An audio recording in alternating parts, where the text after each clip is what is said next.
Olá, alunos do sexto ano. Professor Alino aqui falando. Essa primeira videoaula de ciências a gente vai fazer uma revisão da unidade 1, Terra, Lugar de Vida. A gente começou estudando a teoria do Big Bang, a teoria científica mais aceita para explicar como surgiu o universo e também a Terra. Essa teoria explica que o universo surgiu há 13,7 bilhões de anos, a partir da matéria que estava concentrada em um certo espaço e ela acabou se chocando e começou a se espalhar e liberar energia. Isso vocês encontram lá na página 3 da apostila de vocês. Ao se espalhar, o universo começou a expandir. E para estudar a expansão do universo, a gente fez uma atividade, um experimento lá na página 4 da apostila, em que a gente desenhou alguns pontinhos no balão e a gente encheu o balão. Conforme a gente encheu o balão, os pontinhos foram se afastando uns dos outros, como as galáxias vêm se afastando umas das outras, enquanto o universo vem expandindo. Para entender um pouquinho mais disso, vocês podem acessar lá no YouTube o vídeo chamado Formation of the Solar System, do canal Peekaboo Kids. Nele, vocês conseguem observar várias características a respeito do Big Bang, tá? Esse vídeo aqui. Como o vídeo é em inglês, o que eu sugiro é que vocês venham aqui em configurações e vocês selecionem a legenda em português. Vocês pedem para traduzir, vocês selecionam o português e vocês conseguem então entender direitinho o vídeo caso não sejam fluentes em inglês. Então, em relação à origem do universo, aqui um resuminho que vocês encontram lá na página número 5 da apostila. Há 4,6 bilhões de anos, então, uma nebulosa formada então, de gás e poeira, ela foi comprimida, se achatou, adquirindo o formato de um disco e começou a girar. Ao girar, os componentes mais ricos em rochas, eles se acumularam mais perto do Sol.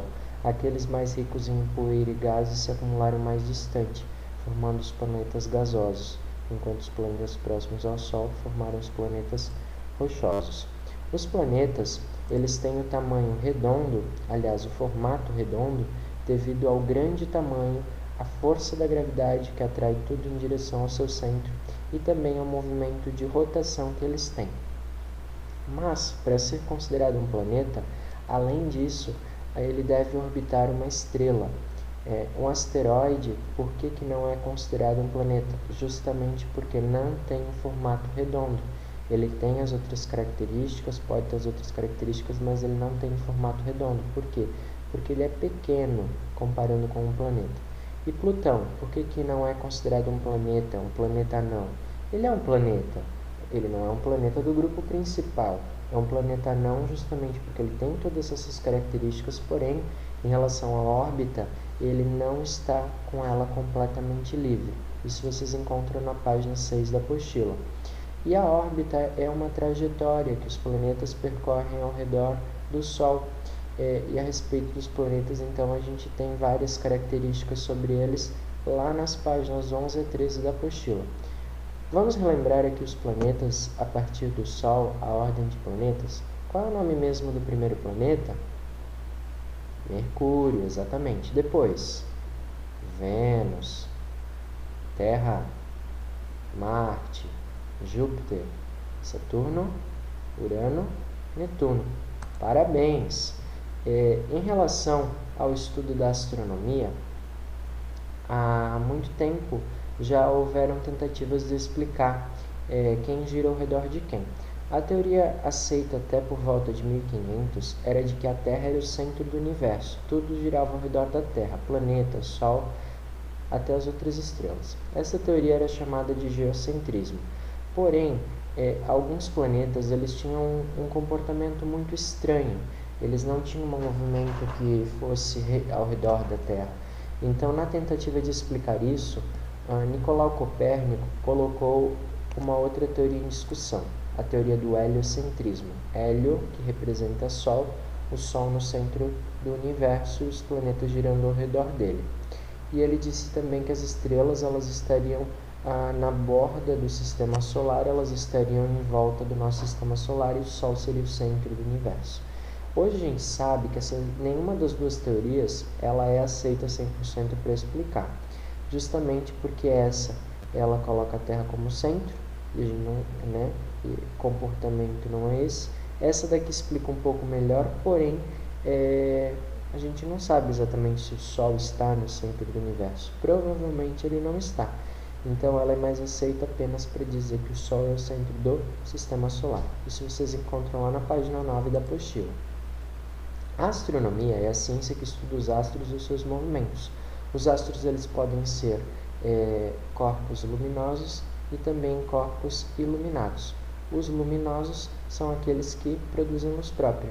Os iluminados são aqueles que recebem luz própria. E a astronomia ela é muito importante desde o tempo dos primeiros seres humanos. Aqui eu coloquei da antiguidade algumas importâncias da astronomia. Ela ajudou muito os navegadores durante as grandes navegações a conseguirem navegar em alto mar, em especial, né, por eles seguirem o movimento das estrelas. Hoje a gente sabe que não são as estrelas que se movem e sim que a Terra gira, mas naquele momento eles achavam que as estrelas se moviam e seguiam elas. Ela também foi muito útil no desenvolvimento da agricultura, permitindo escolher e identificar qual era a melhor época de plantar, de colher e de caçar. Hoje em dia ela é muito útil, por exemplo, nos aparelhos de GPS, que permitem a gente ter localização, identificar algum local que a gente vai viajar e também na identificação de como vai estar o tempo no dia seguinte, na previsão do tempo. Nas páginas 17 a 21 vocês encontram essas e outras utilidades da astronomia. Outra coisa que a gente estudou foram as condições que possibilitam a existência de vida na Terra. Uma delas são os movimentos do planeta, os movimentos de rotação e translação, e também a distância que a Terra está situada do Sol. A distância que ela está permite que a gente tenha uma temperatura anual que influencia a água a ficar no estado líquido em boa parte dos lugares. Água líquida é uma coisa que todos os seres vivos da Terra precisam. Na página 24 vocês encontram essas características. O movimento de rotação é o movimento em que a Terra realiza ao redor do seu próprio eixo, permitindo a ocorrência do dia do lado que está virado para o Sol e da noite do lado que está virado no sentido oposto. Esse movimento ele dura em torno de 24 horas. Junto com o movimento de rotação, a Terra realiza o movimento de translação, que é girar ao redor do Sol. Esse movimento ele dura em torno de 365 dias e ele é responsável pela ocorrência dos anos. Também, devido ao eixo de inclinação da Terra, ocorre na translação as estações do ano. Por exemplo, hoje nós estamos no outono no hemisfério sul, no hemisfério norte eles estão na primavera. Na próxima estação do ano nós vamos para o inverno, enquanto que no hemisfério norte será verão. Uma dica para vocês assistirem é a série Universo. Tem vários episódios, ela é bem legal e vocês conseguem aprender muito mais sobre astronomia. E agora nós vamos fazer uma atividade. O que vocês devem fazer? Nas próximas imagens vocês têm uma série de perguntas que vocês precisam anotar qual é a resposta correta. Apenas anotar a resposta. Depois vocês vão me enviar as respostas através do meu e-mail, ali no pedrodada@gmail.com. Por exemplo, aqui na questão número 1, a gente tem assinale as afirmações corretas. As afirmações, quer dizer que é mais de uma. Então, vocês vão ler quais são as frases aqui e ver quais estão corretas e anotar. Na questão 2, vocês vão associar colunas, ou seja, vocês vão pegar as letrinhas A, B, C, D, E e vão colocar no local correto aqui, e vão me enviar qual é a sequência correta de respostas aqui. Na questão 3, vocês vão ver se as frases são verdadeiras ou falsas, colocando um V ou um F. Nas questões a seguir, 4, 5, 6, 7 e 8, vocês têm perguntas de assinalar. Somente uma alternativa é correta. Vocês vão anotar todas essas respostas e vocês vão me enviar por e-mail. Exemplo, vocês vão escrever lá no e-mail o meu nome, ali no pedrodada@gmail.com. No assunto, vocês vão escrever Trabalho de Ciências, Unidade 1, colocar o seu nome completo e a turma. Na parte da mensagem, vocês vão colocar o número da pergunta e as alternativas ou as respostas que vocês escolheram para elas. No caso, aqui na número 1, exemplo, digamos que a alternativa A, B e F estivessem corretas. Na questão 2, digamos que fosse a letra E. Numa questão lá, digamos que verdadeiro ou falso. V, F. Essa é a ideia. Tá certo? Espero que vocês tenham entendido. A gente se vê na próxima aula. Tenha uma boa semana. Abraço!